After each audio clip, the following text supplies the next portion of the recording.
I'll show you how to import games on Steamtools. Step number 1. Open your Steam. Launch the Steam client on your computer. Step number 2.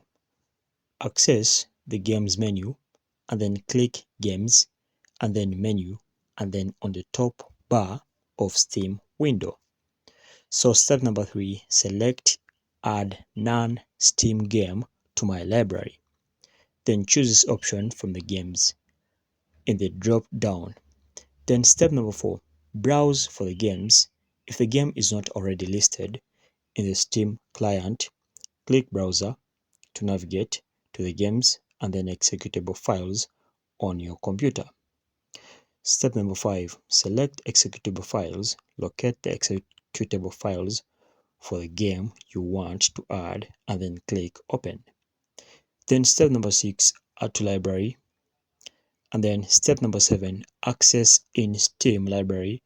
The game will now be added to your Steam library and simply you go ahead and play it. So guys, in our guide, point note says adding a non-Steam game to the Steam only creates a shortcut for launching the game. It doesn't allow Steam to manage updates and provide proof of ownership for the game. So you have to note that. Alright, so thanks for watching. If this video was helpful, like and subscribe to our YouTube channel. Until next time, we shall meet.